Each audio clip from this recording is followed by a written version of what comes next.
Blog Talk Radio. Paranormal Review Radio.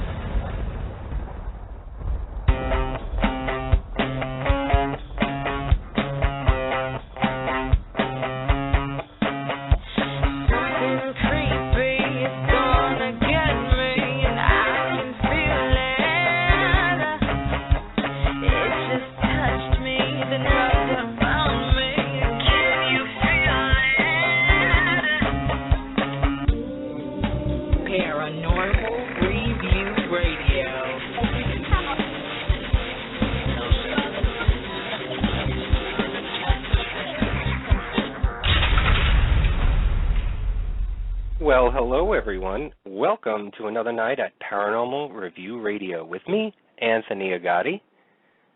And me, Luci Liebfried. Hello everybody. We have had another crazy week. First, traveling to Philly, doing our show last Friday night, then investigating Eastern State Penitentiary, traveling back home, going through our evidence, marking it, and getting it ready for the show, and then getting back to work this week. You know what? That's the life of a paranormal investigator, and boy, do we love it. Okay, well, we have a great show tonight, but first, let's share how you can participate in tonight's show. As always, our phone lines are open, so give us a call. The number to call is 661-244-9831. Now, if we don't get to you right away, please stay on the line, and we'll get to you as soon as we can. Also, our chat room is open. Please feel free to interact with us or make new friends. And lastly, our Facebook page, Paranormal Review Radio, has some great follow-up information and daily paranormal news and fun insights. So come on by and like our page. Okay, Anthony, let's start the show. All right. Where do we begin?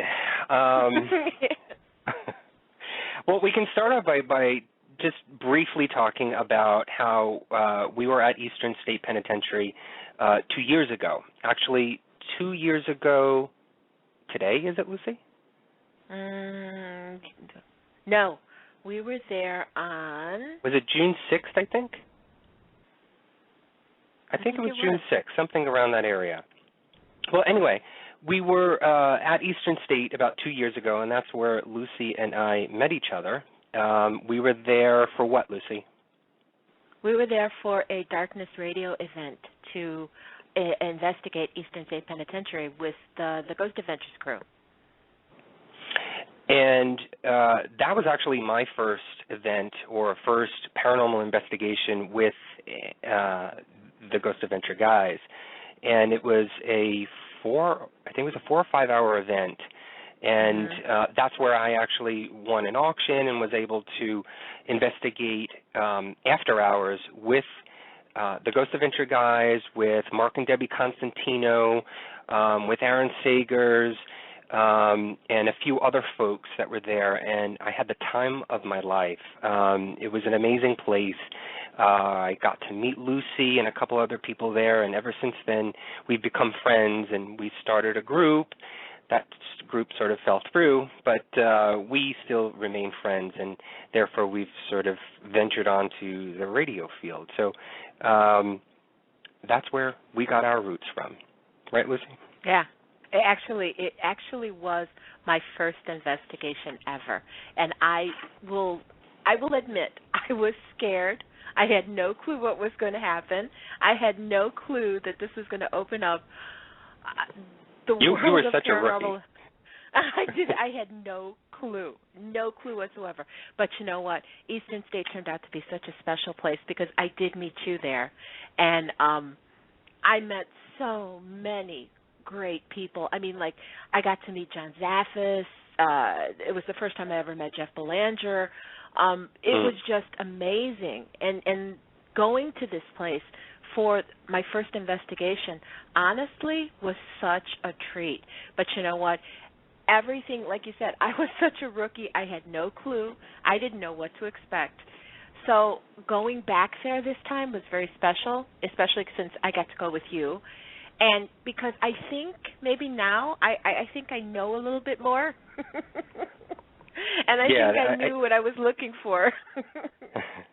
I mean, you had a couple of experiences there. So did I. That was the location where I saw my first shadow figure in cell block 12 with Zach and Aaron when we were doing our private investigation up there.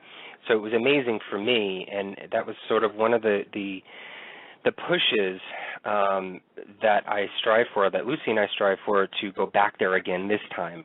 We knew it wouldn't fail us. We knew we would have a great experience and come back with really good evidence, and so we wanted to tackle it again. Having numerous investigations under our belt, we figured we'd tackle Eastern State Penitentiary again and see what we come back with. And boy, did it not fail us or disappoint us once again. Nope, it did not. Because actually the first time I was very, very lucky. I actually got touched the first investigation, and this is where I learned that my batteries and my batteries will be drained every time I go. And those were like the two main things that I remember. So going back here this time, I was ready for it, but I also wanted to really experience much, much more. And I honestly, Anthony, I think we did that. I think we really did experience some really cool stuff. Yeah, and we did have, again, battery failure and things draining and equipment not working right, which goes with the territory when you're a paranormal investigator.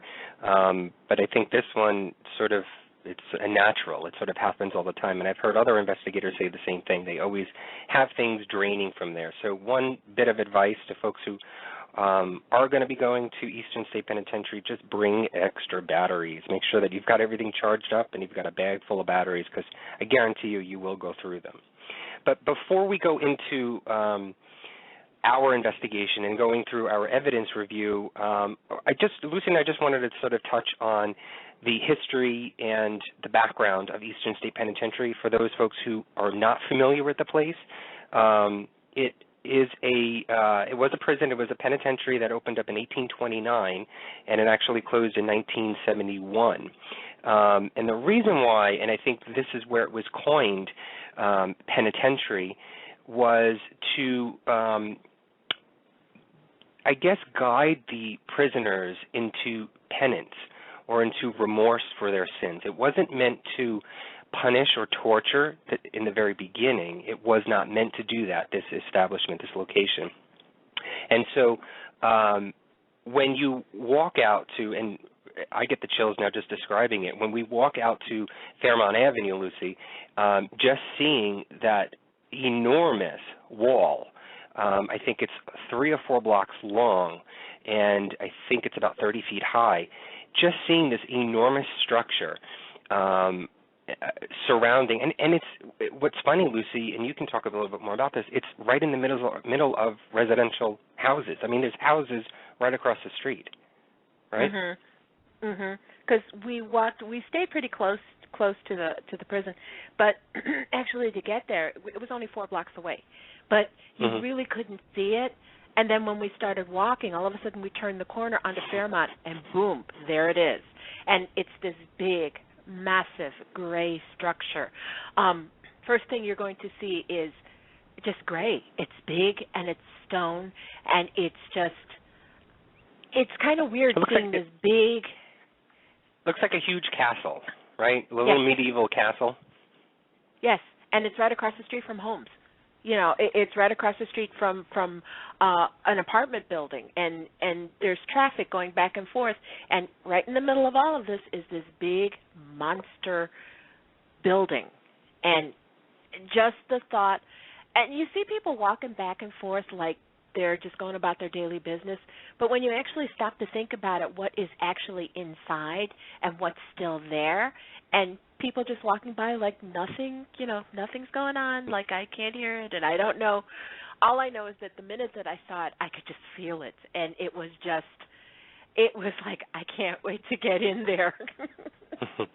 I mean, when we say huge, I mean, this place is about 11 acres in diameter or surrounding. It's about 11 acres. The walls are about 30 feet high. Originally, the prison was built with 7 cell blocks, but the corrupt population grew, and eventually they built about 15 altogether, about 15 cell blocks in there. And what's different about this penitentiary, what's different about this prison is, and the unique structure of it, is that there is a central rotunda, what they call a rotunda. It's the circular room. And branching off of this circular room are these individual cell blocks.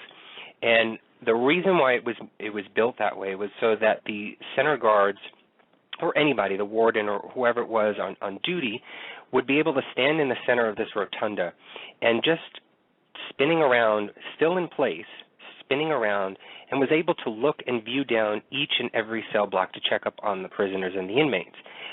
It was a unique, it was a unique structure built at that time. It was never done. And so it was an innovative piece of, I guess, architecture, if you want to call it, and it sort of revolutionized the way that all prisons were built. And since then, they had been built in the late 1800s and early 1900s. Now they're sort of different in a way, but they were the first, or Pennsylvania and the Eastern State Penitentiary was the first location and the first prison to have this built that way, which is pretty amazing. Well, actually, when it was finished, it was the most expensive building in America, and it actually became like a tourist attraction back then. You had people, you had dignitaries coming by. You had Charles Dickens wanted to see it. People came from different countries to study what was going on there, and basically, it is like an experiment. It started out, where based on keeping people alone, and the way they were kept in this prison, they weren't able to talk to anyone. They weren't able to communicate. They weren't able to talk to their loved ones. It was basically it was a big, giant solitary confinement.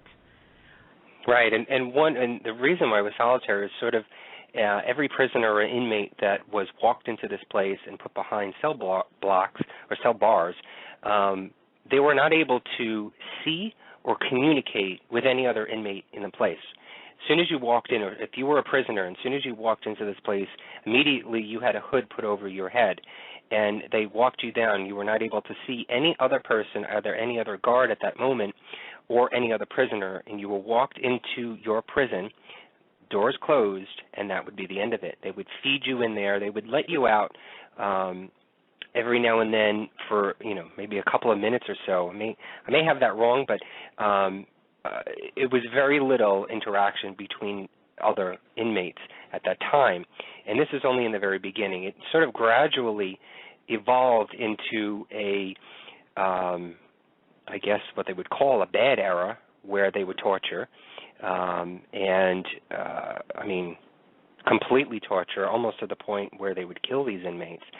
And then there was the shift, and the shift, I think, happened in it was the 1930s or 1940s, when things started to shift over, and they realized that, we need to start educating the inmates and the prisoners here, and have them be some sort of influence, or not be a detriment to society once they left there, that they had some skills, or they were educating them. And so they would then bring in books, and they would educate and teach, and show them skills and teach them skills, so that there was some sort of rehabilitation, and it wasn't just meant to be locked up, put away, and the key thrown away. Because, when these folks would come out, they would be more of a menace to society, and I think after a while they realized that. Well, it was the prison became overpopulated, and it became to the point where it wasn't feasible just to keep one person in a cell.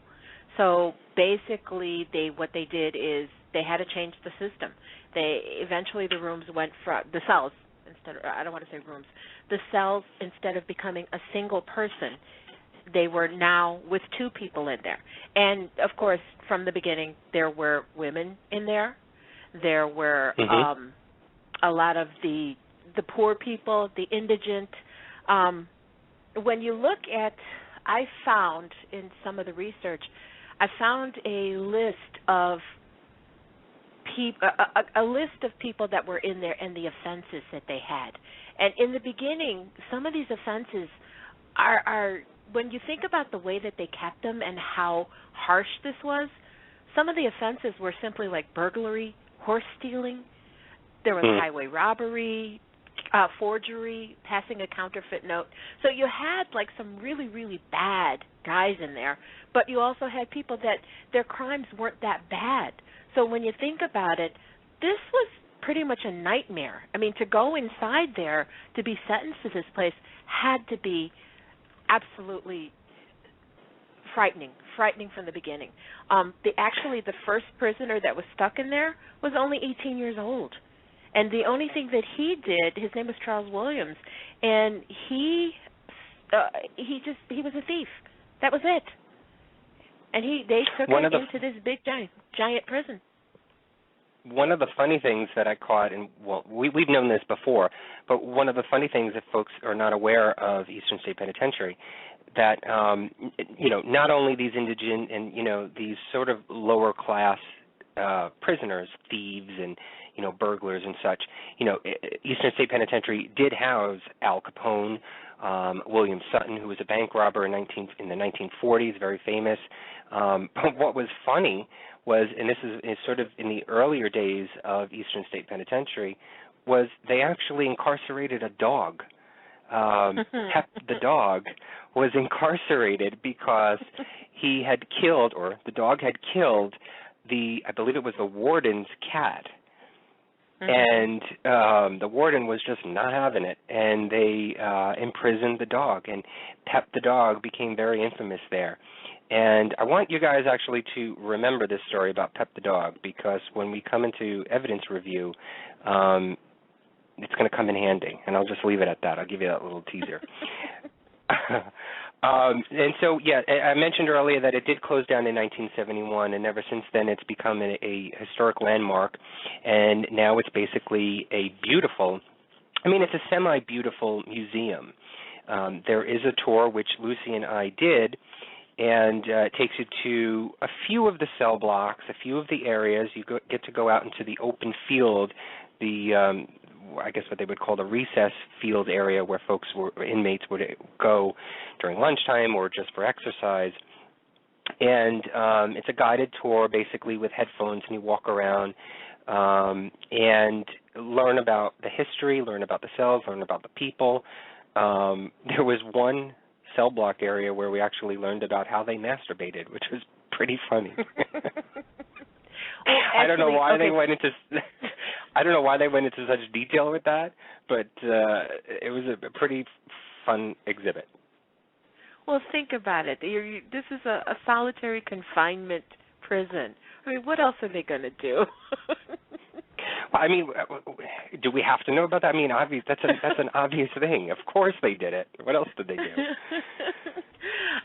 Well, one of the other things you got to remember when you go there, there's a daytime tour, and then you have to set up for your night investigation. You set that up separately. But if you go during the day, when you walk through this place, you can see the walls decaying, but you also see kind of like a weird beauty to it. Those cells, I'm sure the Quakers meant well, and they look, because each cell is set up where there are no lights, and the only light that you have is a single window at the top. And basically their idea was that it's called like the eye of God. So when a person is stuck in this cell, the light coming from the top was meant for them to be able to get closer to God. And I'm sure the Quakers... And Luci, when you say window, it was basically 16 inches high by 3 inches wide. I mean, in our day, that's not considered a window; that's considered a crack. But to the prisoners, that was their source of light. That was their window. I didn't mean to interrupt you, but I just wanted to get that out. No, of course.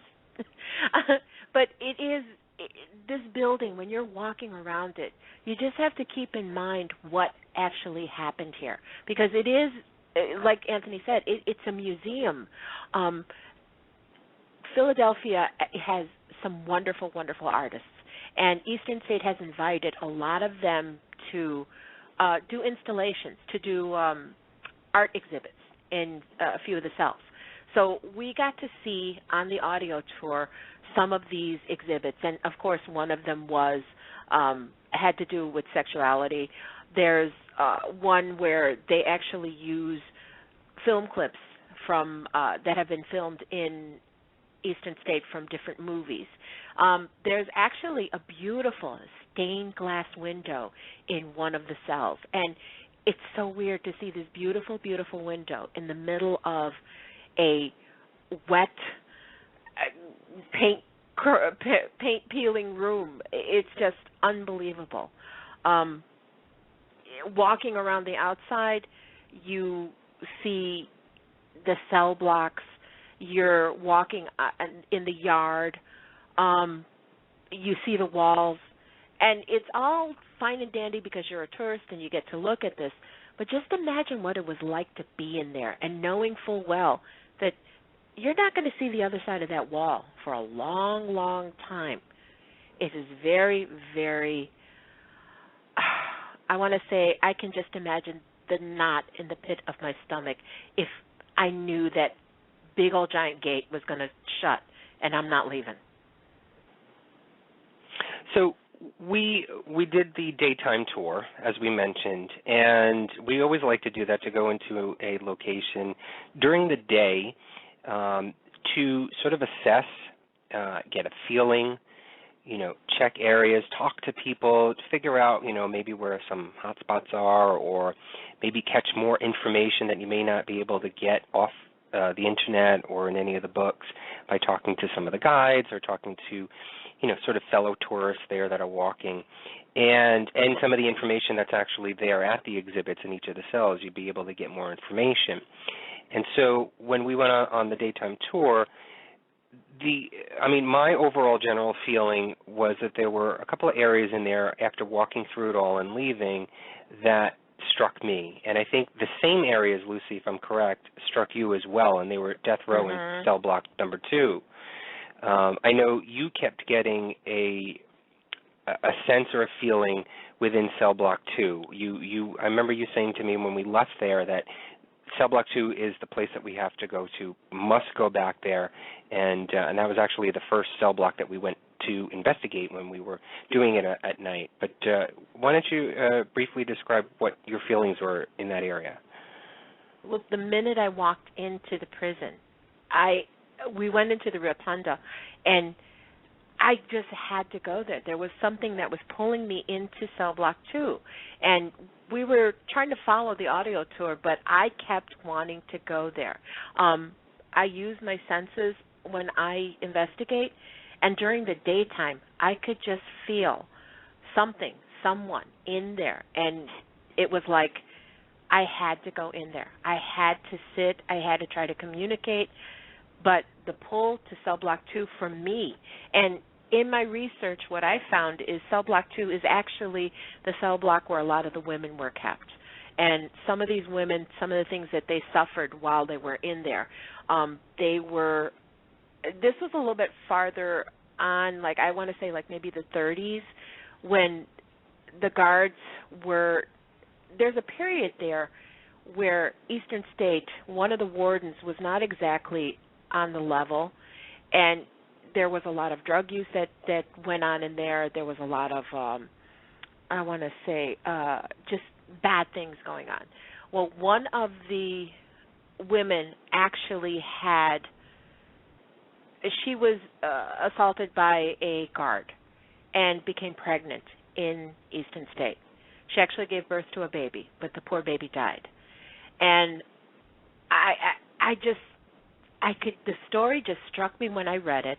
And when we got there, it was almost like I could feel this woman, and whether or not she's still there or if it's somebody else, the pull there is just really, really, for me, it was very strong. I know you felt a lot of things when we walked into that cell block, but I I'm like speechless right now because I can almost feel it. I can still feel that pull.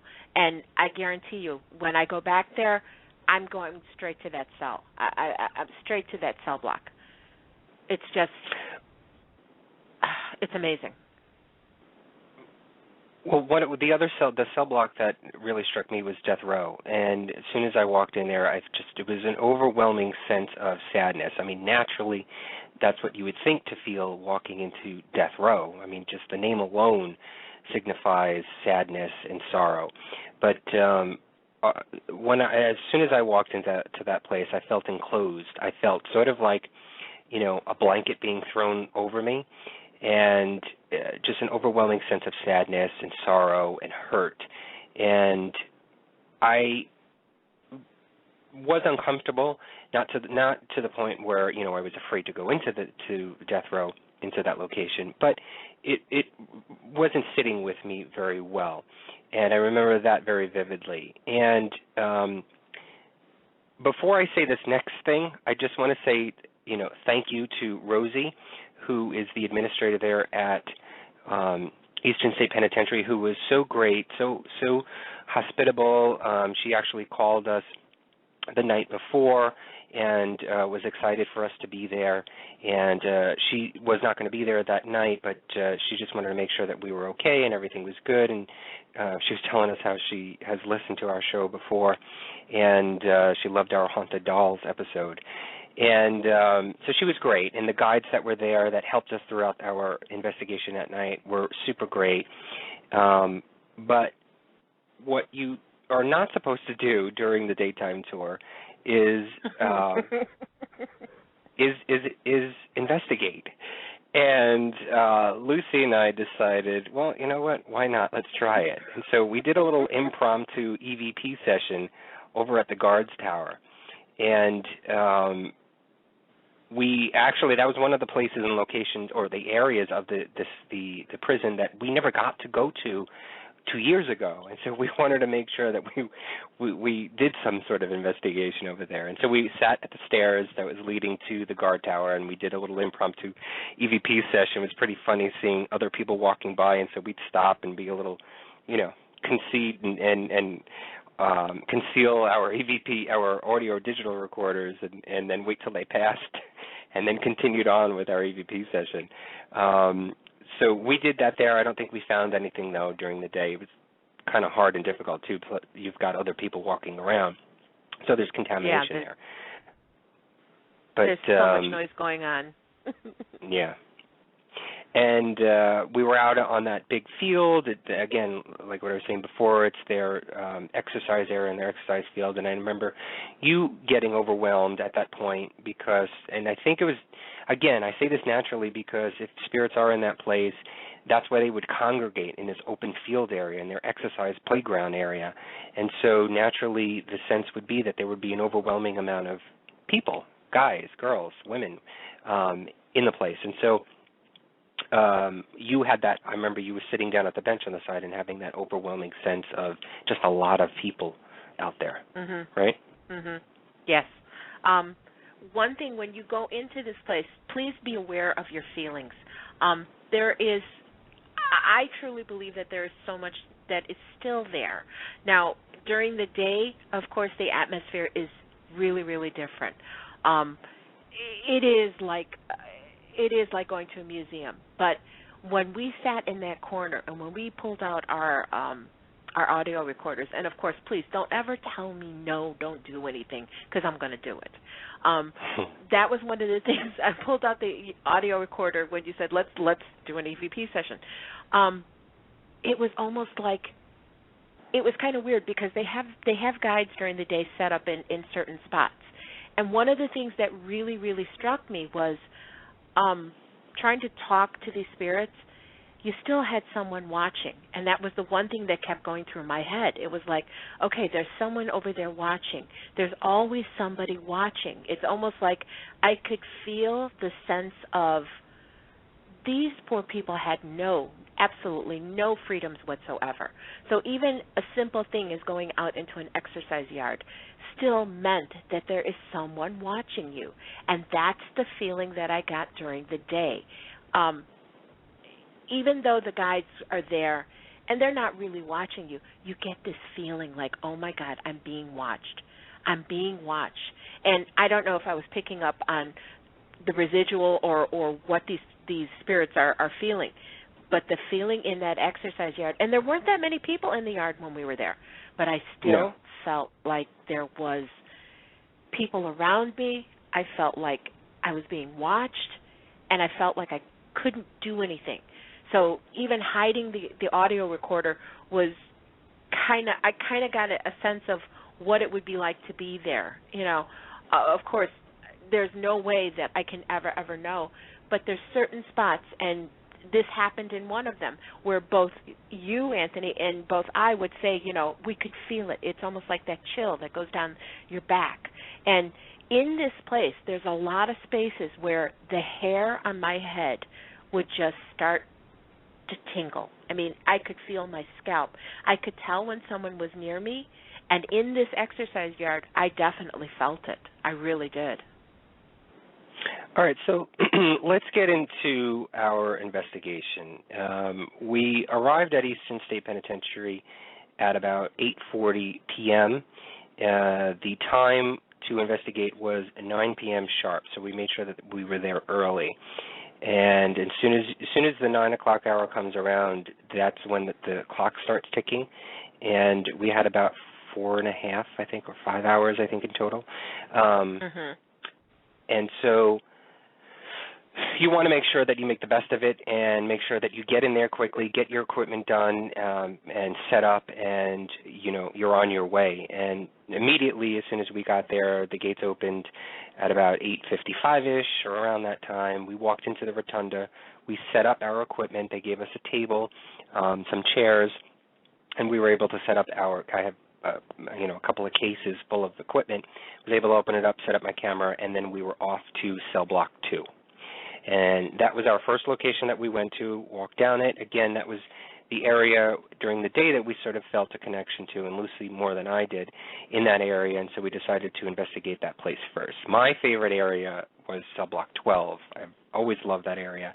But I figured, let's go into cell block 2 and hopefully stir up some action so that by the time we got to cell block 12, things would happen immediately and happen right away for us. So going into cell block 2, Luci, do you remember anything within that portion of the prison that you want to convey to everybody? Cell block 2 for me was, cell block 2 has some benches that are in the middle of it, and I immediately went and sat down in the middle. I could feel presence going back and forth. Of course, the hair on the top of my head kept moving back and forth. And Anthony, you walked back to the rotunda a couple times, leaving me alone there. And both of those times, it was like, okay, I'm alone. I'm here. Come on, talk to me. God, I'm getting chills right now. I could feel someone there, but the feeling is almost like they're not really out there with you. It's almost like they would go into a cell, peek out at you, and come back, you know, where you could feel it and then you couldn't feel it, almost like they're checking us out. I know at one point I actually laid down on the bench. I figure, okay, I'm just going to lay here to see if I could feel anything or get something to come closer to me. But I didn't audibly hear anything at first, but I think we actually did. As you came back, we did hear a couple things. Yeah, there was some, noises here and there. And again, it had rained a couple of days before then, and so naturally there were water drips going on. So you have to keep that in mind a lot of times. And if anybody is going to Eastern State Penitentiary in the next month or so, during the summer months, the prison is full of cockroaches, completely full of cockroaches. You do not want to sit on the floor. I was even hesitating about even sitting on the benches like Luci was doing, or sitting on any of the beds or anything like that in the cells. I pretty much stood up the entire time and even though you don't want to sit on the floor, these cockroaches were crawling up all over the place on the walls. I mean, I've got it on video. It was pretty disgusting. So just that's another bit of advice for you guys if you are doing it. And I think Darkness Radio is doing an event there in a couple of weeks. So if anybody is going to that, that's one bit of advice I want to give to everybody is just make sure you don't sit on the floor. Or if you leave a bag on the floor, make sure you check it after you leave. Shake it and out. dust it off and shake it out. Make sure that there's nothing in there because you don't want to have these things coming home with you or back to your hotel room. But, yeah, so hey, Anthony, the first... Yeah, go ahead. There is a question in the chat room. Nell wants to know. She says, why do they shut the lights off when they investigate? Here we go. I always wanted to ask why they always turn off all the lights when people are investigating. If you can see ghosts during the day, why would you shut the lights? Why do they do it in pitch black darkness? I don't have a reason. I don't prefer to have it shut off or not. I mean, I've done investigations, and Luci and I have done investigations where the lights have been on.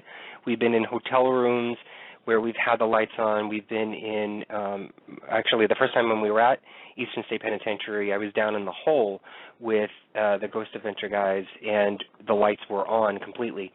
And it doesn't make a difference to me. I think to try and capture anything on video on IR light, the lights should be off in order to capture the light that's outside of the normal light that you see with your own eye, and the IR and the spectrum camera is able to capture light that's outside of that range. And if you have the lights off, those pieces of equipment are able to capture it, and you're able to get more evidence that way, or actually fully capture things. But I don't prefer it either way. I don't know if you do, Luci, but either way goes with me. I love being in the dark. I love being in the dark. And you know what, as in my experience also too, when you're completely in darkness, there are things that you can see. There are light anomalies that happen every once in a while, and we did get to see one here. But during the day, again, by using my senses, I can feel things during the day just as well as I can feel them during the night. But as far as being in the dark, I prefer it. And that's just a personal preference.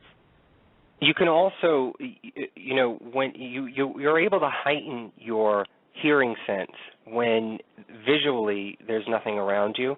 And so you're able to, if the lights are off, and this is why a lot of folks do this, when you do shut off the lights, visually you're not able to see anything, so you're able to concentrate more on sound, and you're able to hear either voices, footsteps, banging noises, or anything like that in the distance, nearby, wherever, and it heightens that sense part of it. And a lot of investigators like to do that, to heighten that sense, to be able to capture it, to be able to hear something like that. You're able to concentrate more on the hearing aspect.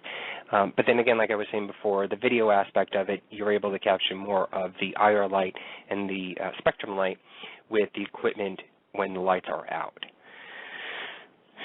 So I hope that answers that question, or probably confused you even more. I hope not. All right, so in cell block 2, we were able to capture, actually in every area that we went to, we caught audio evidence. Believe it or not, in every cell block or in every area that we investigated that night, we caught audio evidence.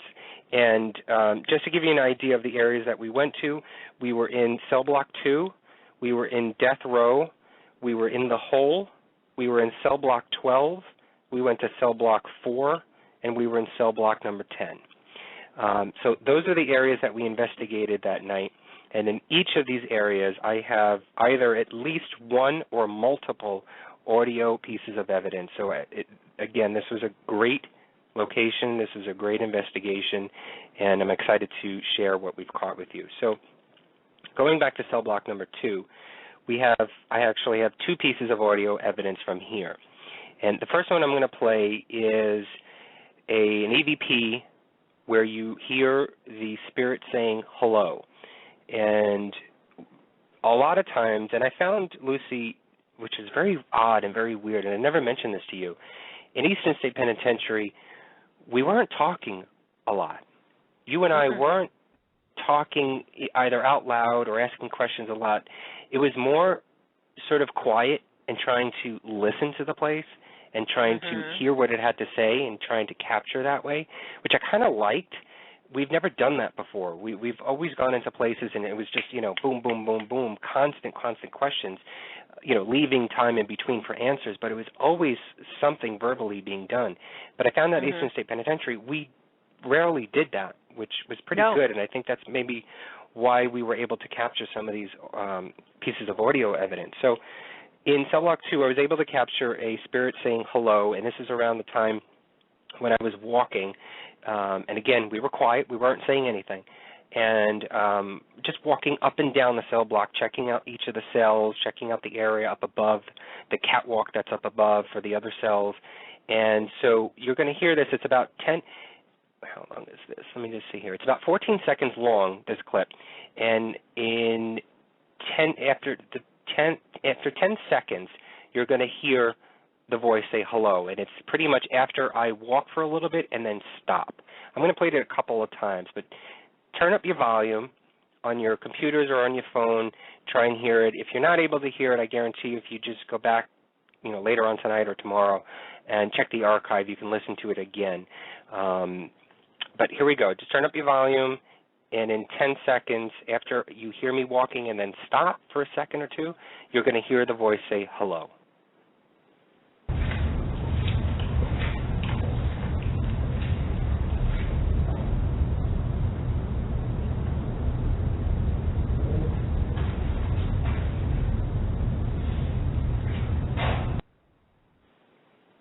I'm going to play it one more time for you.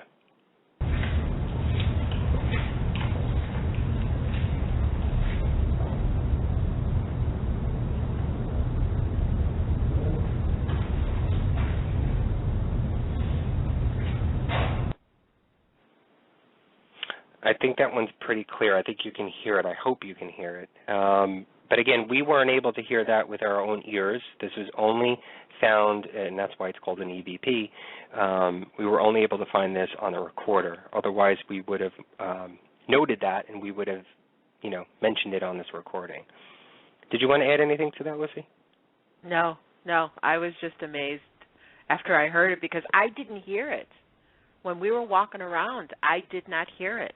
And you're right. I mean, for some reason, and I don't know why we did this because, like you said, usually we're chattering or something, and for some reason, I will say that in certain cell blocks, the feeling was almost like it was heavy. It was a heavy feeling, almost to the point where I didn't want to talk. In certain sections, I could almost sense you.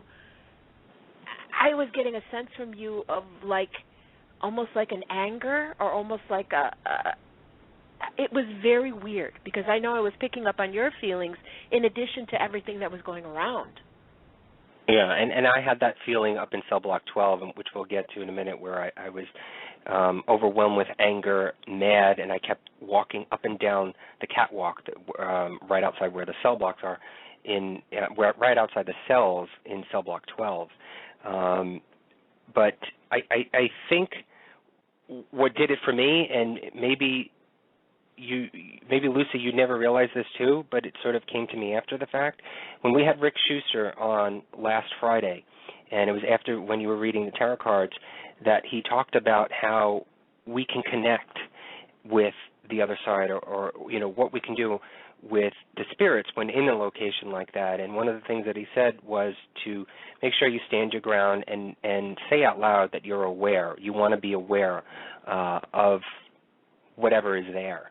And I think that sort of resonated with me after the fact, and it was, sort of subconsciously put into my mind, and I think that's maybe why I was a little bit more quiet and quote-unquote more aware of what was going on around me. And I think by being quiet, it was able to allow me to get to that level, to be more aware of the spirits, to allow them to come in to either me or to the area that we were in and try and communicate with us. So, I'm maybe grasping at straws, but I think that's sort of something that sort of may have resonated and may have, again, subconsciously affected me that way, and that's probably why I was more quiet.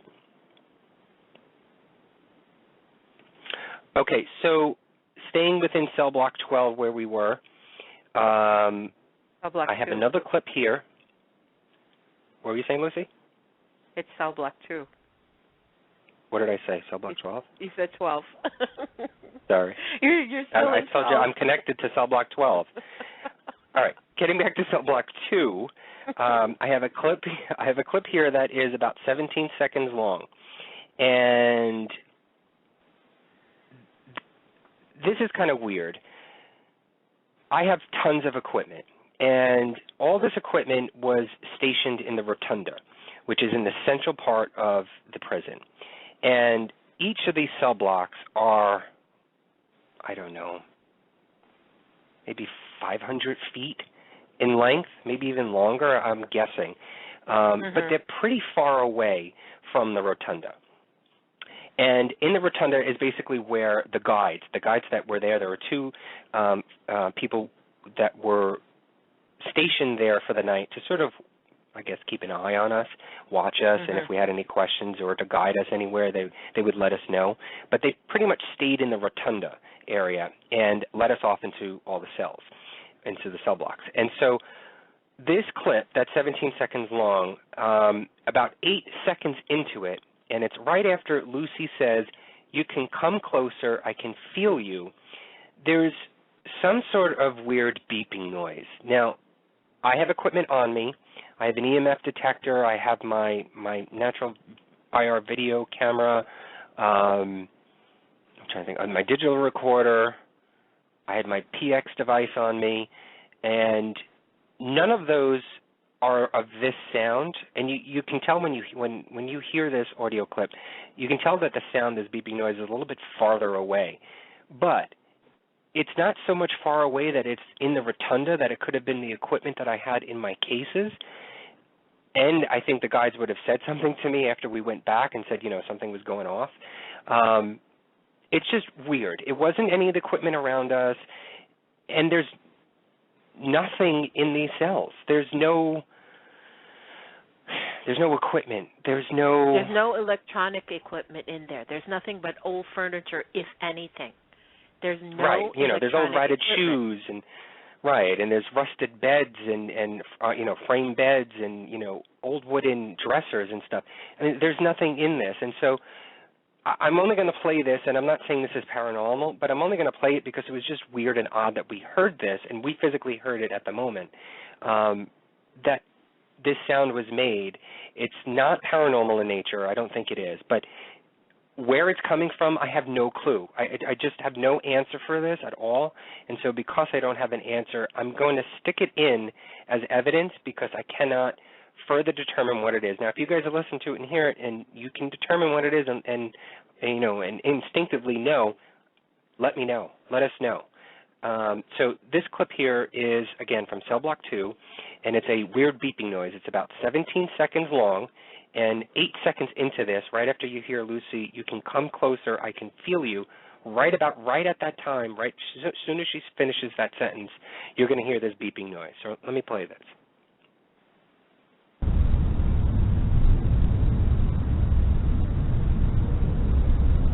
You can come closer, I can feel you, like...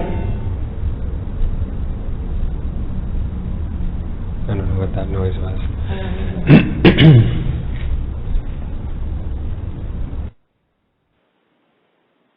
It's still, I've had my equipment go off many, many times, and none of my pieces of equipment sound like that. It does sound like an electronic piece of equipment, but I don't know what it is. I have no clue. Well, our recorders were with us. They were near us. You had one recorder on the floor. Mine was on my arm. So if it was one of our equipment that was beeping, it would have been much louder. This sound, it sounded like it was at least maybe 3-4 cells down, and right. It just happened, and I didn't hear it again. You never heard it again. It was just at that moment. I'm going to actually try and reach out to Rosie, and maybe she can fill me in on, if it is paranormal, it may have been something that was used at the time that the prison was open. I'm not saying it could have been a probe of some sort, or, I don't think they had anything of that nature back then. But again, it does only sound like it's within 20 feet or so of our digital recorder, but it's not the 500 feet away that was in the rotunda. Definitely not. And I know that the guides would have said something to me. I don't know. Noah was asking if it was some sort of, if it was electronic or not. I don't know what it was. It definitely was not something like metal being struck. To me, it does sound electronic. It does sound that way, but I'm not convinced on either way whether or not it is something that's mechanical, like electronical, paranormal. I just, there's so many question marks on this, I have no clue. And I'm going to keep this and maybe reach out to Rosie and see if she can sort of help in that way. Maybe she's heard other investigators that have had this happen to them that maybe it can clarify and give me a clear and concise answer on. All right, Luci, the next area that we investigated at was we went directly outside of cell block 2, right into death row, which is right out it leads you from the field into death row. Why don't you talk a little bit about death row? Death row had to be my favorite spot of the whole night. When you walk in here, both of us got an immediate chill as soon as I walked in the door of of death row. And keep in mind that no one was actually ever executed at Eastern State, but it was called death row because they kept the most severe cases in there. The really bad guys were the ones that stayed in cell block 12. There's a guy named Elmo Smith that was incarcerated there. The minute we walked into we did try saying, "Tickle me, Elmo," trying to see if we got anything. But the minute that I walked in there, I got this chill. My hair stood up. I felt the chill on the back of my neck. It was overwhelming. And unfortunately, the guides were outside. They sat outside in the pathway area, and they let us go in by ourselves. And we did hear noises. We heard sniffling. And it really did sound like it was inside, but unfortunately it really was one of the guides sniffling. But aside from that... Luci, I just wanted to expand on that a little bit. When we walked in there, within the minute, we heard those sniffling noises. And when I tell you my heart stopped at that moment. Because... And Luci, correct me if I'm wrong, I kept saying there's got to be some bum or somebody who's off the street sleeping in one of these death row cells that we can't see that's actually doing this, because I thought it was a live human being in one of the death row cells sniffling. Mm-hmm. And it wasn't the same sniffling noise. It would change. And so, when you've got a runny nose, it sounds different almost each time you try and sniffle your nose. It sounds different. And it was that way here. And I was not convinced that it was paranormal. I was convinced it was human. And I remember you kept saying, let's listen. So we did, and it happened a few more times, and I was not convinced. I knew it was human. And so I said, you know what, I got to go outside and I got to ask these guides if they were sniffling or coughing or whatever. And I walked outside and I asked them, and they said, yes, I'm sorry. They apologized and everything. And so I was able to go back into death row and clear that and debunk it, basically, because I didn't want to portray evidence that was not true. I did not want to put it forward because in my heart I knew it was not paranormal. I knew it was not. I knew that there was somebody there. And either if it was a bum or not, I wanted to make sure that I got the answer to it. And so sadly it wasn't paranormal, but I'm glad I was able to debunk it and make sure that, what was not good evidence was not put forward or did not mislead us in a way that was paranormal in that factor. So I'm sorry to interrupt, but go ahead, Luci. No, well, this is a perfect example of why I'm so glad that it was just me and you that did this. And even though we had only the two guides there, it was much easier to debunk what wasn't paranormal. When you go with a big group, it is so hard to determine what really is something that's paranormal. But when you only have when it's just the two of us, it is so much easier to really determine what's actually paranormal and what's not. So debunking things is a lot easier when you only have a couple people. I know some groups, they prefer to be with a lot of people, but you know what? I'm getting so spoiled that it's just me and you that it's so easy to be able to pick out what's paranormal and what's not. And in death row, God, I'm getting chills again. We had we used our spirit box, and there were some voices coming through. There were some things. I definitely got a sense of two beings in there, and one seemed to be an older man, and I will definitely say that I felt like he was a white man. But there was also another being, another person, and the feeling that I got, I could just picture a young black man. And going through the history, when you look at the people that were in there, towards the 30s and 40s, you're in Philadelphia, and it is basically a big metropolitan area. And unfortunately, a lot of the inmates, at one point, the whole prison population, close to 50% were black. So the sense that I was getting a sense of two beings in this area. One was an older person, and he was a white guy, and I wasn't getting a really good feeling about him. The younger guy, the black guy, I was getting a sense of desperation and fear and just panic. And I think the PX device really gave me the sense that I was right. And I think the next two audio clips that you have are things that were coming out of the PX device. And as a rule, I've never really cared for the PX box. I preferred the spirit box. But you know what? The evidence that we got coming out of this PX box literally chilled me. It really, I felt sad. I felt desperation. I felt just so bad for this person.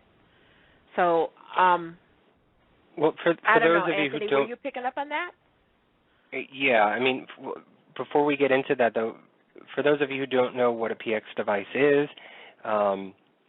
it is a piece of equipment, sort of palm size, and what it does is it gathers the energy within the surrounding area and the environment. And the science of it basically is that spirit voices or communication has energy. Spirits obviously have energy. We have energy. And this energy is able to be captured, formulated digitally, and then, lack of a better word, spit out into the correct form verbally. And so the PX device is basically able to catch whatever this energy is. So if a spirit is trying to talk and it's trying to say hello, this PX device is able to capture that energy of the word hello in the air, in the atmosphere, bring it into the piece of equipment, and then spit it out digitally to say hello. And that's sort of a crude way of explaining it. I know Gary Gulka, who's the inventor of this piece of equipment, can probably explain it a hell of a lot better than I just did. But, in a nutshell, that's basically what it does. And I do like this piece of equipment, but I've never had good luck with it on previous investigations. It's never worked. I've always had it on, and it's never said a thing. And so I wanted to try it here at Eastern State. Like I always try to do it, and if it doesn't work, I'll stop doing it and not waste my time. But death row was the first area that I tried to use this, and, I mean, this thing just exploded. It was amazing what this thing was doing. So this first audio clip that I have from the PX device is actually a conversation that we're having with this spirit. And I don't know if it's the spirits that Luci was just describing or not, but in this first clip, it seems as though that the spirit is trying to reach out to us and let us know that it is in trouble, that it needs help, and it's sort of trying to describe to us either where he is or she is, or where the trouble is. And you're going to hear things like help, up, outside, surround. It's not in sentence form. It's in sort of what they call dictionary mode, and it just blurts out these words as it's capturing this energy. And so I'm going to play this piece right now. It's about 5 minutes long, but it's actually an interesting conversation that, and it's mainly with Luci. Luci is having this conversation with the spirit, and I'm just listening off to the side trying to capture some of those words off at a little bit of a farther distance, because if you stand too close to it, sometimes you cannot phonetically hear the words that are coming out of this digital box. And so I stood a little bit away so that I can actually try and figure out what the words were saying. So again, this piece is about 5 minutes in length. So I'm going to play it here, and you're going to be able to hear this very clearly, so you don't have to raise your volume on this one. So are you ready, Luci? I'm going to play it. Yeah, I'm ready. Okay, here we go.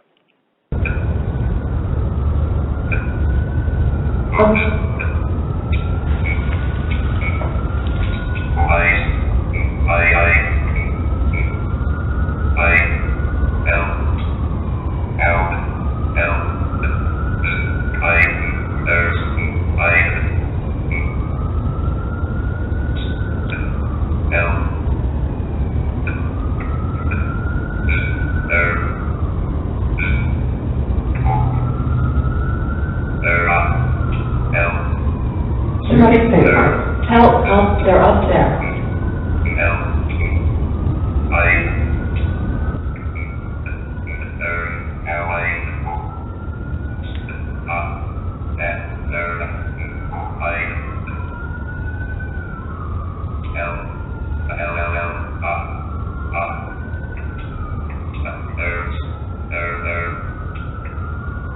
Up where?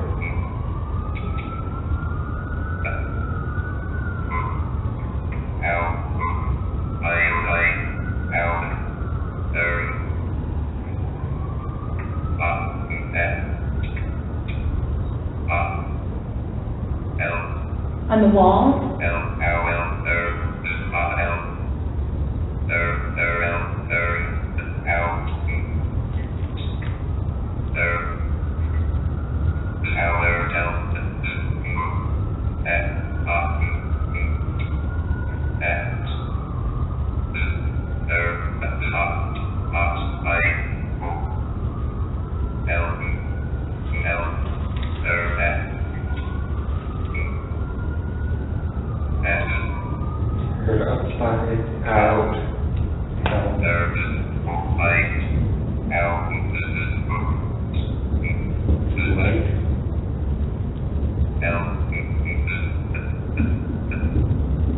And then the wall?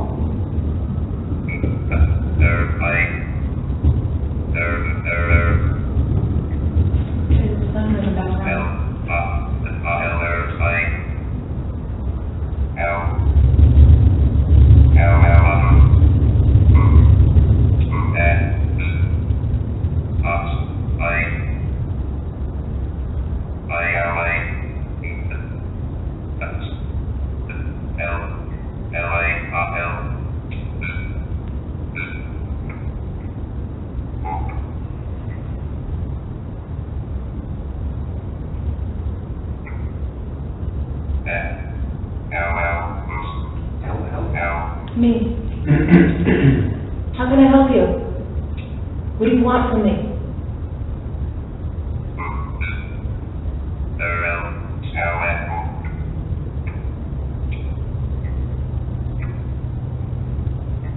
Tell me what you want.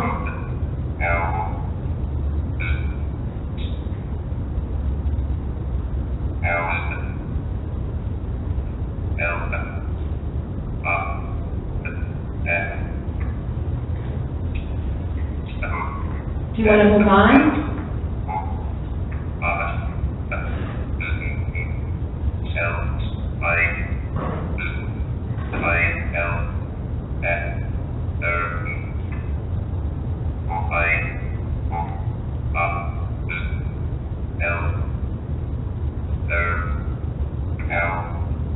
Anyone help him?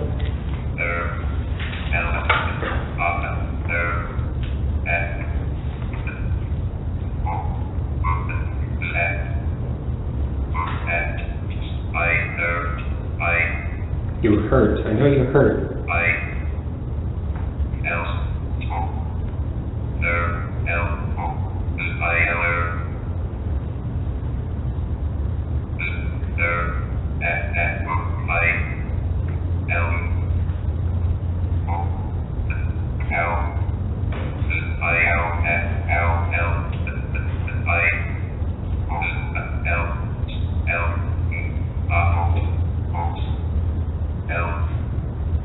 How can I help you?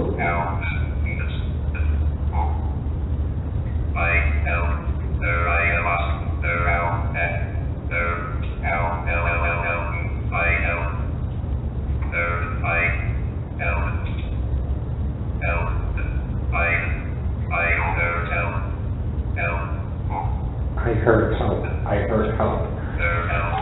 What's wrong? How can I help you? How can I make it stop hurting?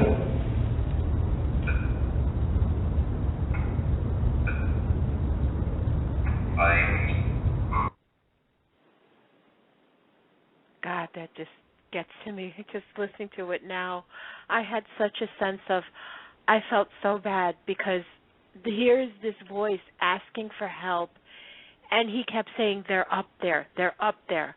Well, death row is directly across from one of the walls. And at the top of the walls, there are the guard towers. And the only thing that I could picture in my head were the guards walking across the top. And this poor voice is telling us that he's hurt. The sense that I was getting that he was hurt either by the guards. I wasn't sensing that he was hurt by another inmate. It felt like he had been hurt by the guards. And this poor being was asking us for help, and I couldn't do anything. I really could. I couldn't do anything to help him. Now, just another little weird factor in this. As I mentioned earlier, we were first in cell block 2, and you walked out the back into what they had their sort of play field area, and you walked maybe about 20 feet or so, and that's where death row is. What I believe, and this sort of connects to what we were saying earlier, the connection that we had with cell block 2, he's saying help, hurt, up, and he kept saying up and help me, help, up. Directly above and maybe a few feet towards, I don't know what you would call left, I don't know if it's west or east or north or south even, but directly above that area of death row is cell block 2. And again, that's where Luci and I kept having those feelings of connection, of needing to go to that space. And so initially it could have been, when we were in the daytime tour, that feeling that overcame mostly Luci to come to that area in cell block 2 could have been this spirit that was down in death row saying that he was up in cell block 2. And at the time, we didn't connect the two. It connected for me after the fact that maybe we could have went back to cell block 2 and sort of walked down the cell block area to check each of the cells to see if we were able to capture it even more. But that was a pretty piece of amazing PX device, whatever you want to call it, investigation with that piece of equipment. And again, like I said before, that has never happened before. I've never had a conversation like that. And just to add for a little bit, that is on dictionary mode. Now, there's several different modes on that piece. The other one is phonetic. And phonetic is when it allows you to, or it allows the spirit's voice to formulate sentences. Granted, it's short sentences, but the phonetic mode is allowing you to say, I was up there, or please help me. You know, those short little frame sentences, the phonetic mode allows you to do that. The dictionary mode only allows you to do one word at a time. It's only supposed to spit out one word at a time, and this is on dictionary mode. So it was forcing this piece of equipment to formulate what it was trying to say, and that's why I think it was so choppy and it kept repeating itself because it kept trying to convey over and over again what it wanted from us, or what it wanted to convey to us. And that's why I think that this piece is pretty amazing to me. Well, the other amazing part about it is when it was saying LL. I knew he was talking to me. Right. I knew right. immediately that he was talking to me, but it was like he couldn't get any more out. I just listening to it, I've got that feeling of desperation again. I really, really had such a sense of I needed to do something, but I didn't know what to do. I couldn't figure out how to help this guy. At one point, I even did ask him. I says, "Do you want to move forward? Do you want to move out of here? Can you see the light? Can you move forward?" And all I could get was just a sense of desperation and hopelessness. That's what I felt. All right, we've got about 7 more pieces of audio evidence that I want to make sure that we get through. And so still within death row, and talking about the PX device, on the flip side of what we were just talking about now, the sort of desperation feeling of a spirit wanting to communicate, we've also got the nasty ones in the place. And, of course, they've got to be nasty. They're inmates. They're prisoners. And so at the time when we were in death row, I had the PX device on, and Luci was also doing her spirit box at the moment. And we weren't getting anything on the PX device. We were listening in on the spirit box as Luci was doing it. And then all of a sudden, the PX device just comes out and starts to chat with Luci. And I know it's Luci because it's calling her a bitch. I know it's not talking to me. This was the other guy that was in that section. And at one point, okay. I was trying to tell him, I was like, oh, well, you guys are big and bad, you're not saying anything. We're going to go, I'm not impressed with you. I'm not afraid of you. And then all of a sudden the PX box talks to me. All right, so this one's a funny one. This one, again, you don't have to raise your volume on because it's pretty clear.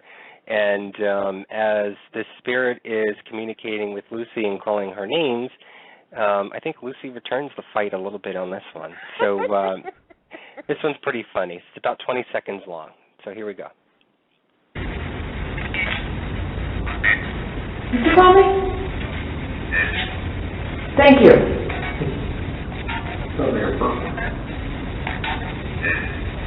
I heard you the first time.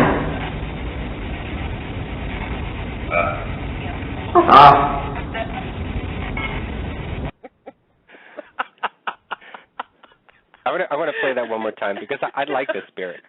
Yeah, I know you do. Play it.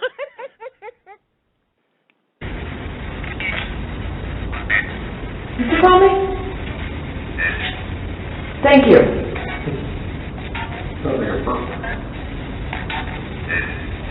I heard you the first time.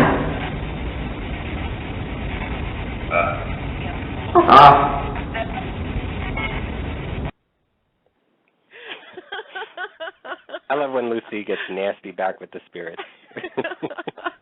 Well, it was like this guy was calling me a bitch. It was like I wasn't going to let him get away with it. But honestly, I was tickled. I started laughing afterwards because that to me, that was awesome. That was absolutely awesome. But it's nice to know that I can aggravate men both in real life and in the spirit world. Oh, yes, I can attest to that.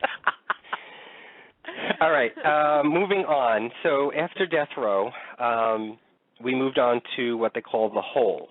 And the hole is an area of which the prisoners who are, bad, who are not abiding by the rules of the prison, who may have had fights or anything like that with either guards or other prisoners, are put down in the hole. And the hole is a pretty nasty place. It is underground, literally, and that's why they call it the hole. There are about maybe 7, 8 steps down underground, and there are about 4 or 5, I guess, cell areas there. I wouldn't even call them cell areas. I mean, it's almost like a closet. They're literally holes. Yeah, I mean, it's obvious. It's made of stone, and so these surrounds are all made of stone. But there may be about 6 feet by 5 feet, and there's about 4 or 5 of them down there in the hole. And walking down into that place, you do get a creepy feeling. I think it's mostly because of the location, the name, and who has been down there. You know, it's the bad of the bad, basically. And we communicated, or we tried to communicate down there. I even set up my shadow detector, the new SDD that Gary Golka had invented, and we set it up down there, tried to capture on video anything. There were a ton of bugs again. I mean, this area was full of gnats and creepy crawlies and everything that you can think of. So it was pretty nasty down there. But I didn't get too much of a sense. I know, Lucy, you had some sort of feeling, and there was somebody that brushed your hair and your head. Mhm. Well, this actually, the first time that we had gone on investigation here, this was the area that I had gotten touched. And I went down in there to the same spot, and I put my arms in the same position. The first time I was there, I felt a finger go down my left arm, and it was almost like a caress. It was just a finger going down. And I do remember the first time I had asked, okay, did somebody just touch me? And the answer was, no, you're standing by yourself. So when we went back down there, went to the same spot, stood in the same position, and I said, okay, look, I'm back. I told you I was going to come back. You touched me the first time. I liked it. Do it again. Well, I didn't feel anything on my arms, but all of a sudden, I feel someone petting my hair. And I could feel it, and it was like, oh, God, I could feel it right now. It was just so, to me, it didn't creep me out. It was acknowledgement that whoever or whatever is there heard me and understood what I was saying, because it was petting my hair, and then it stopped. And then at one point, Anthony goes, well, who said you could touch Lucy? And then all of a sudden it starts again. And it was just, I didn't hear anything, but to me, it just proved that I did get touched the first time, because I got touched again. And Cindy in the chat room is asking maybe, or was just stating basically maybe it was a roach crawling down your arm. No, those roaches are like horses. Literally, you can see them, you can ride them. These things are huge. I mean, literally, and I'm not joking. And Lucy's laughing right now. I'm not joking. These things were 4 inches in length. These things were the horses of cockroaches, literally. So I can guarantee you it wasn't no cockroach crawling on her head, because, you know, that thing would have pounded on it. Trust me, I probably would have screamed if it was a roach. I'm not afraid of spirits. I am afraid of roaches. There you go. Kathy said like palmetto bugs. That's exactly what they were like. So you definitely knew. If it was a bug, trust me, I would have known. The thing is that it really did, it wasn't like, a bug wouldn't have stopped and started. This thing actually, after Anthony said something, then it actually started again. And there's a difference. You can tell when someone's petting. You can almost feel the pressure of the fingers, and that's what I felt. You know, I didn't hear anything, but I definitely felt it. Well, we didn't get any. I'm sorry, say that again? Connie said I had a concussion. Yeah, Connie, she got it at birth. All right, so we didn't get any evidence, any audible or recordable evidence in the hole, and we walked out of the hole and went to my favorite area, which is cell block 12. It is a infamous area and a big hot spot. So, Cindy, if you are going there, make sure you go to cell block 12 and dedicate more time in cell block 12 than any other area, because I can guarantee you will find, or you will visually see, things going on. You will hear things going on in that area, in that cell block, and I can guarantee you if you've got a digital recorder, you will catch something in there. And this is actually the area where we caught most of the audio recordings. I've got 4 of them here right now that I'm going to play for you. And the first one is, now, I just wanted you guys to sort of picture this.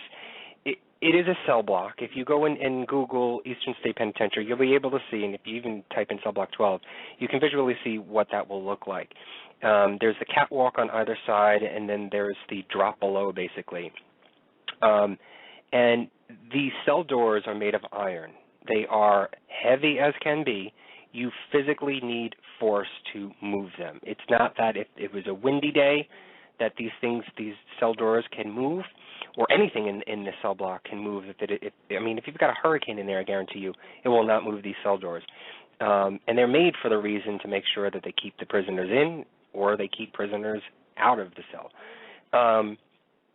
And so this first piece of evidence, actually 2 of them, we're not sure whether or not they are bangs on the door, or possibly a closing of the door, or hitting of the door. I'm not sure what these are, because we were in cell block 12. Luci and I actually split up. We weren't together for the most part in cell block 12. When we first got there, we basically, Luci went into one cell. I walked further down the catwalk and went into another cell. We did our own little EVP sessions, our own connections, and tried to see if we can get anything on our own, because usually if you're alone, you're sensed as more vulnerable to the spirits, and that they can actually come to you a lot more. And so that's why we did it. We'd like to do that at a lot of places. So getting back to cell block 12, this first piece, there is a, let me just check my notes. Okay, this one is about 25 seconds long, and within the first 3 seconds, you're going to hear a bang or some bang noise.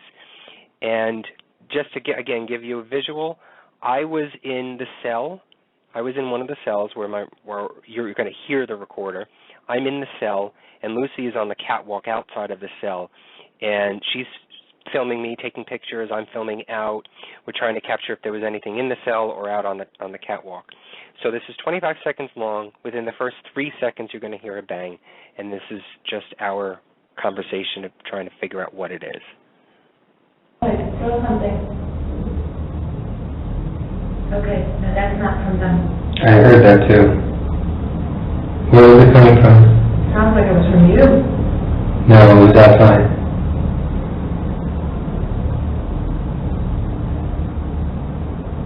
Should you move to the next cell?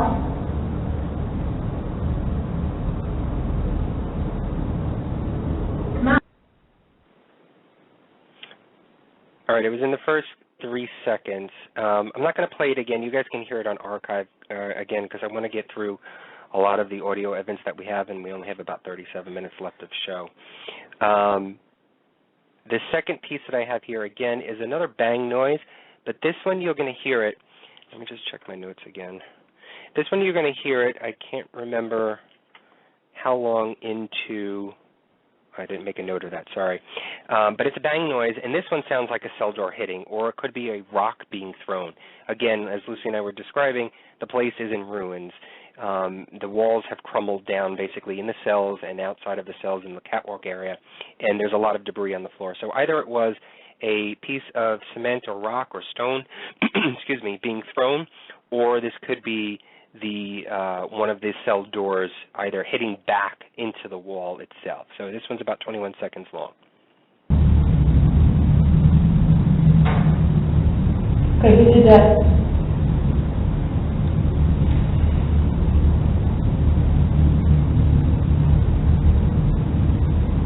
Who was it behind me?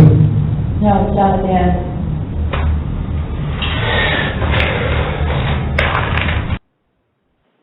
I'll just play this one more time, Luci. Okay. Okay, who did that?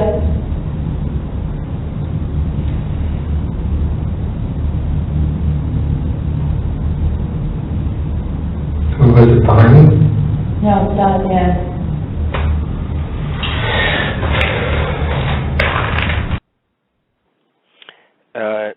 Luci thought it was coming from the area that I was in, which I was in the cell, And I was telling her, no, it sounded like it was outside of the cell in either the hallway, the catwalk area there.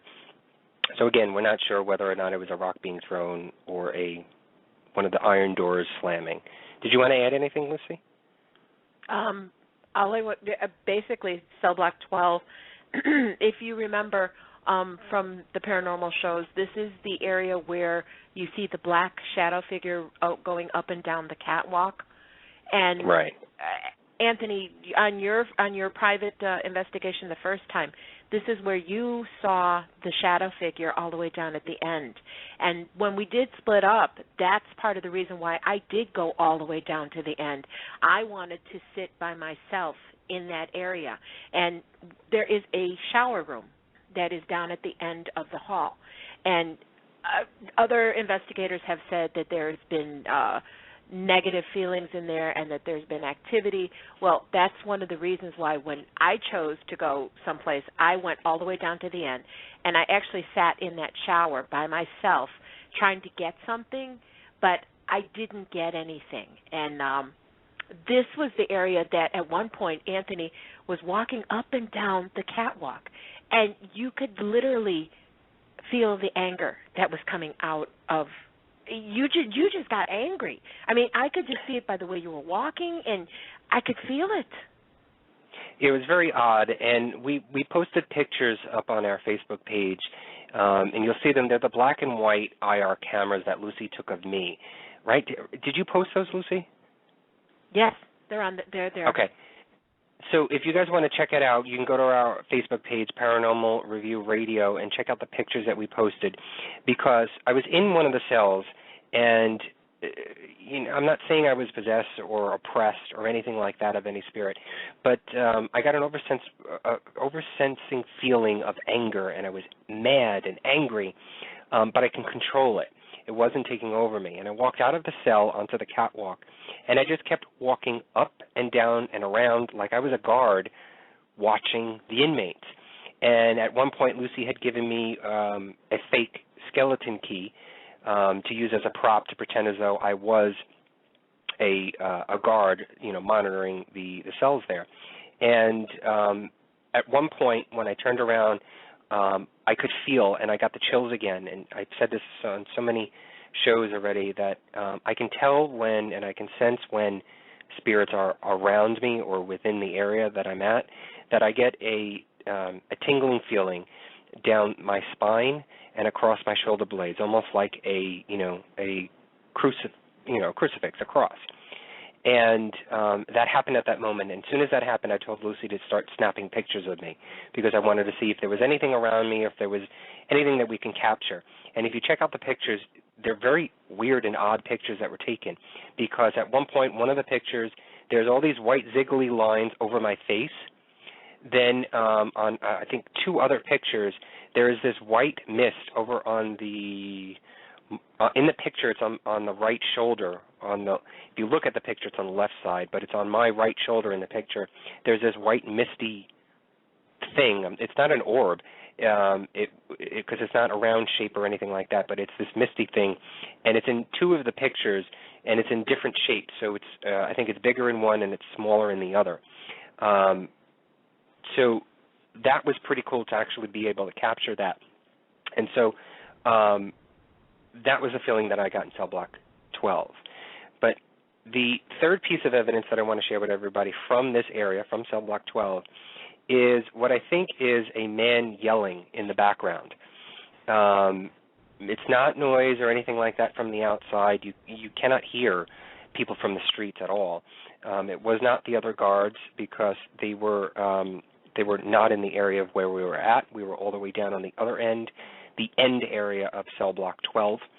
And this piece of clip is about 37 seconds long, and it's after I say, go ahead and push me. And the reason why I was saying that is because it is known that, and it has happened, then there are incidences and records to indicate that when a prisoner or an inmate is inside their cell, and the doors are closed, the gates are closed, and there is a square, maybe it's about 6 by 6 or 8 by 8 square hole in the door. You're able to get your hand through it, and the stories go that when guards walk down the catwalk in front of the cell doors, some inmates have literally tried to kill the guards by reaching their hand through this square window, lack of a better word, and push these guards over the catwalk railing down, I guess it's 50, 75 feet down below. And it has happened on a couple of occasions, and since that incident, they've actually, while the prison was active, they actually created an iron or metal netting system over that area so that if anybody was pushed over, they would not fall to their death. And so I was trying to sort of coerce something from these inmates by saying, go ahead and push me. And I think it's right after I say go ahead and push me, you're going to hear a man yelling in the background, and it's at a far distance. So it may be a little bit faint, so you may want to turn up your volume on this one here. Okay, so remember, it's after I say go ahead and push me. I'm going to play it now.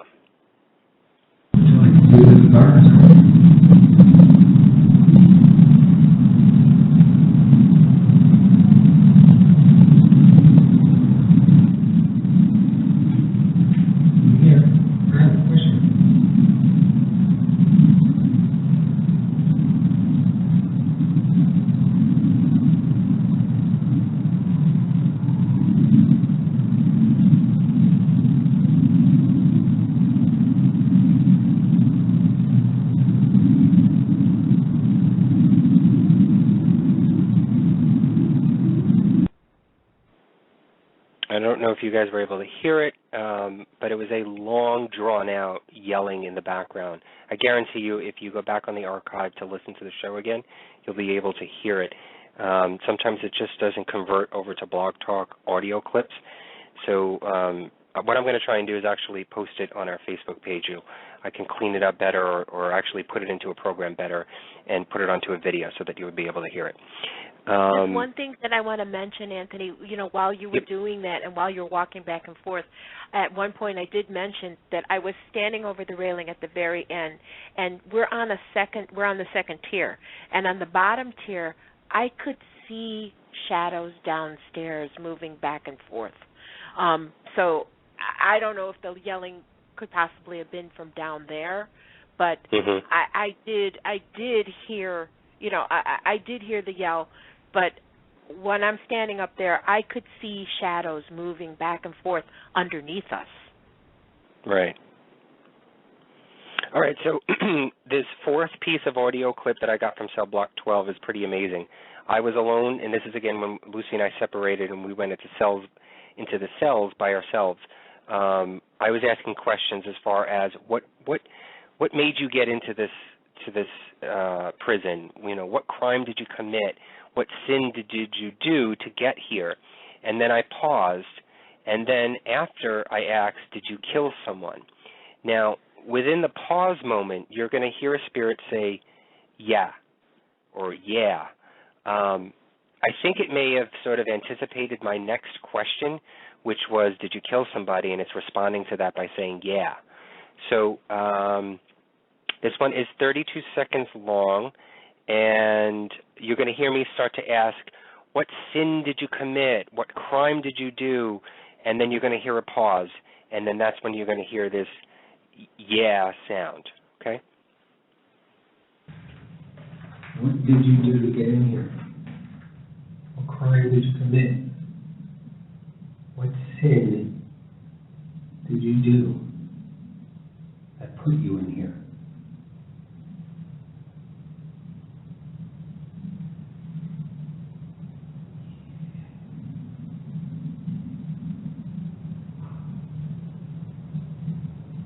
Did you kill somebody?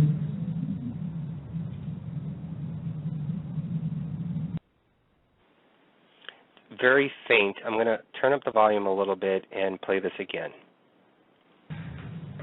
What did you do to get in here? What crime did you commit? What sin did you do that put you in here?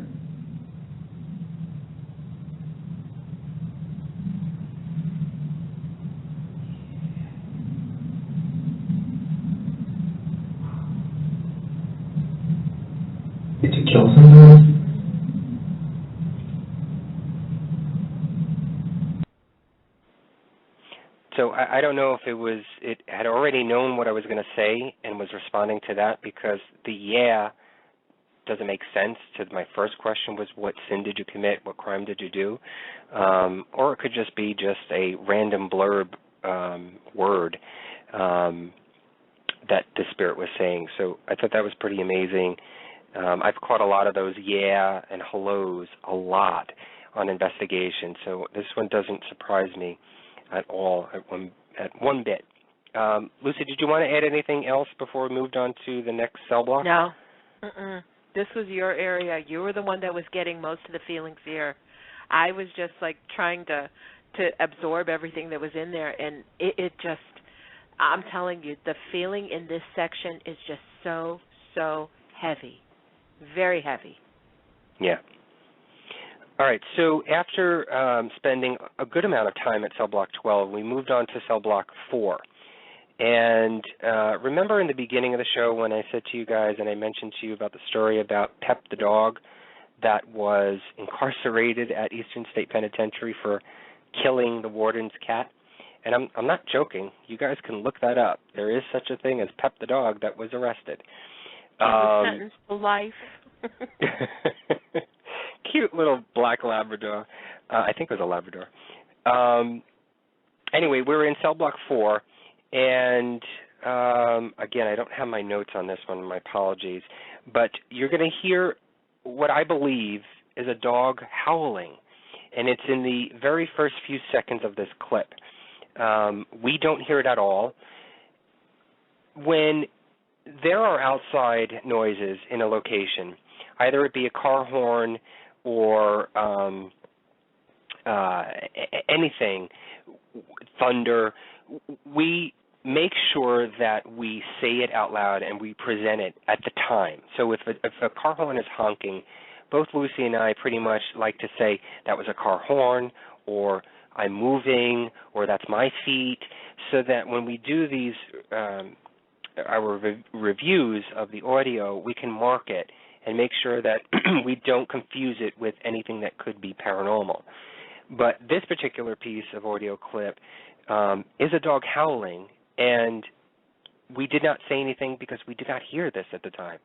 We would have said that was a dog.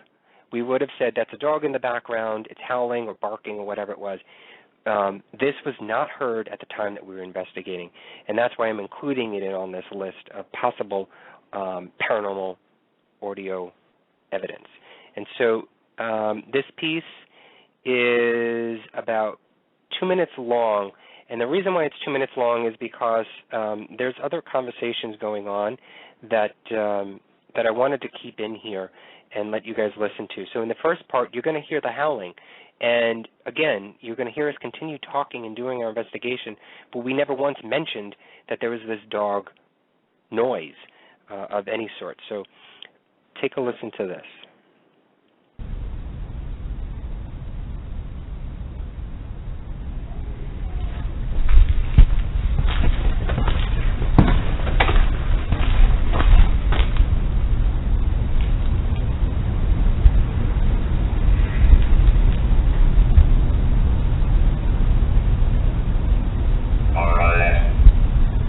What?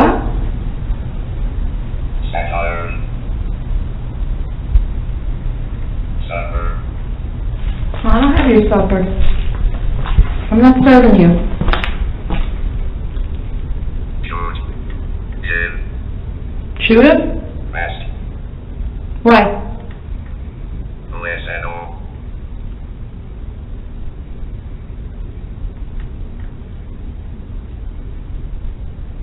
Come on, keep talking.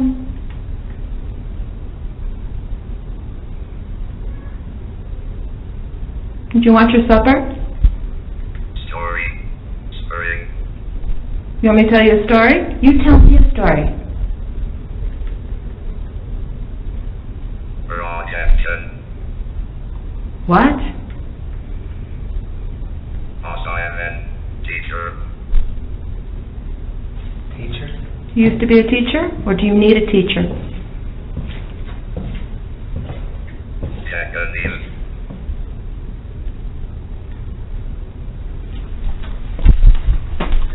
Shock. Did you shoot someone? cleansing. Hours.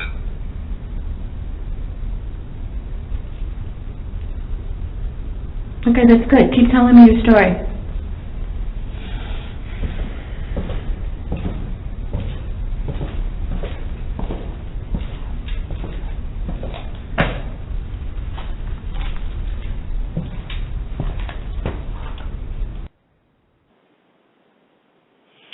Okay, if you hear this again on archive, and I caught this after I had uploaded this earlier in the week, that there's also another weird sound, almost, I don't know if it's sort of animal-like or cat-like in the middle of this recording.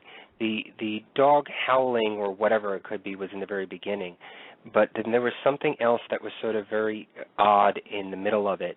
And if you guys go back to archive and listen to it again, you'll be able to capture it. And I'm going to try and see if I can isolate it when I do, when I put all of this together on one record that I like to do after every investigation.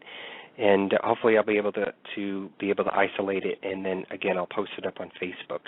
Did you want to add anything else, Lucy? Well, one of the things that we do, if we would have heard something, and you'll notice, like if you ever hear any more of our recordings, the minute that there's a sound, we will say something, or usually one will say to the other, "Did you hear that?" And neither one of us heard this. Neither one of us heard either one of those sounds. And the first one is definitely a dog. It's definitely a puppy. Turtle City is asking in chat what we use to get the synthesized voice, and that's what I was explaining earlier, was the PX device. So you can look it up on, just type in Gary Gulker. Lucy, I can't remember his website. I can't either. What? I can't even remember it now. If you type in PX specs, you'll find it. Hold on. Oh God, I've lost it right now. All right, I'm going to move on, and the last area that we investigated was cell block 10. And funny enough, this was the last area that we investigated, but this is the best piece of audio evidence that we were able to capture at Eastern State Penitentiary. Thank you, Connie. Gary Galka, Galka. If you just type his name in, you'll be able to find his website where you can check out all his inventions, and you can actually purchase his equipment. But getting back to cell block 10, it really was uneventful, Lucy. If I'm not speaking out of context, it was uneventful. Go ahead. It was. There was nothing happening in this cell block. We walked down. There was nothing. We were standing there. We're trying to get reactions, and then all of a sudden, the two guys were all the way down at the end in the rotunda. And there is a difference when you see a flashlight, or it definitely has a different color to it. I turn around, and I'm looking, and I see a light, and it's at the bottom of a door. It's at the bottom of a cell door. The difference is that the first thing I thought, okay, it's a flashlight. Anthony didn't have a flashlight on. I didn't have my flashlight on. This light that I saw at the bottom of the door was like a green glow, almost like a glow stick. And neither one of us had any glow sticks. We had nothing that would shine green. The guides, their flashlights were definitely down at the bottom, but you could see it's almost like a yellow light. I turn around. I see this light. It's at the bottom of the door. Right after that, Anthony, you heard something, and then we got this EVP. Yeah, Lucy saw this light flash, and you're going to hear this all come out in the recording. Lucy explaining what it was, where it was, and at the time that I'm turning my head looking in that direction to try and see if I can visually see this thing. And I'm about maybe a good 6 to 8 feet away from Lucy. And the light was coming, or the light that she saw was in my vicinity. Lucy was a little bit further back from me. And as I turned again to look in that area, in that direction, to try and see if I can capture it, I didn't see anything at all. And Lucy is trying to explain to me, and as Lucy is trying to explain what this light was and where it was, where she saw it, I'm hearing scuffling noise. I hear, and I just described this to Lucy because Lucy hadn't heard. Actually, this is the first time Lucy's actually hearing all of these audio clips, by the way. And so right before the show, I was trying to explain to her what I had heard of this scuffling. And if you can picture, and this is the only way I can really describe it, is a woman's fingernails, like very long fingernails, and you are sort of, I don't know how to describe it, sort of pretending that your hand is an animal and sort of scuffling it across like a desk or something like that. That sound, or like needles dancing on a wooden surface, that's what I heard. And it was a scurrying manner. It was as though it was running either away or towards. I'm not sure what it was. It happened at first. I made a note of it, and you're going to hear it in the audio. And then maybe a few seconds after that, it does it again. It makes that scuffling noise. And then we hear a voice. Now, we did not hear this at the time. That's why this is an EVP. It's an electronic voice phenomena. It was recorded. We did not physically hear this at the time. It was not a disembodied voice. And the voice is saying, "Can't see me." I think what has happened is that it was trying to manifest and hide. It may have been trying to either run away or run in a cell or run back. Whatever it was doing, I don't know what it was doing. But to me, why this is amazing is the reason that Lucy saw the light, I heard the scuffling, and we have the EVP of some spirit saying, "Can't see me." And you can definitely tell that it's a male spirit. It is definitely not a female spirit. So this is about 51 seconds long. And the reason why it's that long is because you're going to hear us describing the light, the scuffling, and then towards the end you're going to hear the "Can't see me." So let me play this now. If you want, you can turn up your volume a little bit so that you can hear this, because the "Can't see me" is pretty faint, and I don't know how this audio is translating over Blog Talk Radio. So let me play this for you right now. Where? Down the hall.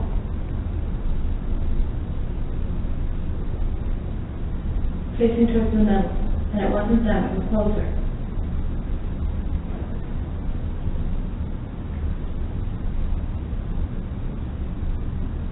It's on the left side of the hallway, it's like down at the bottom. I just heard like little scurrying, like.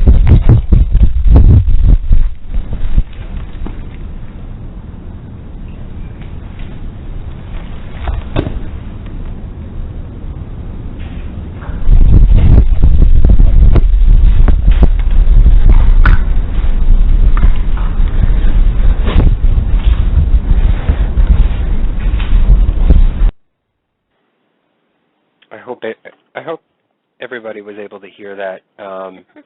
Again, sometimes it's hard to translate into Blog Talk audio clips because they sort of downgrade the audio that you have. But again, if you go to archive and you listen to it again, I guarantee you're going to be able to hear it. Or look for us on our Paranormal Review Radio Facebook page, and you're going to be able to definitely hear it a lot clearer once I download it and be able to upload it onto there. Lucy, did you want to add anything to that? I couldn't see him. He said, "Can't see me." I am still freaked out by that. That is so cool. That is so cool. Yeah, I don't know if it was communicating to us, "What's the matter, you can't see me?" or if it was trying to hide and basically, ha, ha, ha, you can't see me. But all that translated over was "can't see me." So, again, I love this piece of clip, and I'm going to try and put this out on our page so that everybody can hear it, because I love to share whatever we find out there and sort of try and educate and help any investigator out there that's looking to, especially folks that are going to be going to Eastern State Penitentiary. Hopefully this helps them sort of plan out their night of investigation of where they should go, or if they hear anything like this or try and capture anything like this, they'll know where to set their digital recorders. So, well, all of this evidence that we got, I mean, you know, this is what makes the whole thing worth it. Just hearing all of these things, like Anthony said, some of these is the first time that I'm hearing it, and I'm just so blown away. This is just so awesome. It is definitely a place that you have to go if you haven't been there. And I know I say that every time we go someplace, but you do. I mean, if you're in this field to investigate, this is what we do it for. This is why we do this, to get evidence like this, to experience this. And the experience that we had in Eastern State, it didn't disappoint me. I'm so happy. And I just can't wait till our next investigation. I really can't. I don't have anything more to add. I think I've said everything about Eastern State Penitentiary. It is a great place. It is a huge place, and we were fortunate enough to be the only two people in this 11-acre estate, you know, this 11-acre castle, for lack of a better word, because it almost is like a castle in there. And Cindy just mentioned in chat, did you feel like anything followed you home? No, not this time. I'm usually pretty good at catching these things. No cockroaches. Yeah, no cockroaches came home with us either. But no, nothing followed us home. We make sure, and this I encourage anybody who does this, is to, before leaving any kind of supposed haunted or haunted location, is that you set your boundaries and you tell them that they are not allowed to leave, that they are to stay at the location, they are not wanted or welcomed with you once you leave the place, that they are to stay at the location, that they are to stay wherever they are at, they are not allowed to follow you or to come with you at all. You make sure that you set that boundary out. I learned the hard way from Bobby Mackey's, but now we make sure that Luci and I both do that and make sure that we, either silently or together out loud say a prayer, to St. Michael, and to make sure that we set those boundaries and make sure that they do not follow us home. And it has helped. I can say now afterwards, after going after Bobby Mackey's to other locations, it has helped. And so I do want to make sure that everyone takes that bit of advice and heeds to that warning to make sure that you do that before leaving. All right, so we have a couple, guys. We have a couple of minutes left. So, Luci, why don't you continue on with what we normally do towards the end? Okay, let's take care of some business here. And part of that business is we are going to announce the Paranormal Review Radio Fan of the Week. And this week, our Paranormal Radio Review fan, she posts, she supports us in everything that we do. She is a friend of the show and an awesome person. Paranormal Review Radio Fan of the Week is Bobby Hornsey Brooks, and she's from Edwardsville, Illinois. She's a wife and mom, 3 beautiful girls. She is a massage therapist during the day and a paranormal investigator by night. And she has an online TV show. It is Haunted History of the Paranormal. So look that up on Facebook or look up Bobby Hornsey Brooks and give her a shout-out. And congratulations, Bobby, on being the Paranormal Radio Review Fan of the Week. Yay! Congrats, Bobby. We love you. Okay. Anthony, you got anything else to add, or are you all investigated out? I'm all Eastern State Penitentiary'd out. Okay. Well, you know what? I think that's it. This really was a very special, and it was a fun investigation. It really felt so good to go back to Eastern State with you. Anthony, you know what? We both hope that all of you out there enjoyed listening to what we found. Anthony, thank you so much for everything you do to make the show so awesome. I want to say thank you to Eastern State Penitentiary. Thank you to all of our listeners for allowing us to share this experience with you. And again, if you get the chance to go there to investigate, please do. Thank you for listening. We do this show for you. We appreciate your support so much. And if you like the show, spread the word, okay? Now, next week, we're going to change it up a bit, okay? Make sure you have the lights turned down low, and maybe even have a friend around to listen to the show with you. It's going to get a little bit scary, but we know that you like it like that. Do you remember the movie The Haunting in Connecticut? Well, it's based on a true story, and we're actually going to be talking to the mother of the family who actually experienced it. Carmen Reed will be joining us to share her account of what really happened in that house. You don't want to miss this one. So on that note, have a paranormal week, everybody. Good night. Good night. Paranormal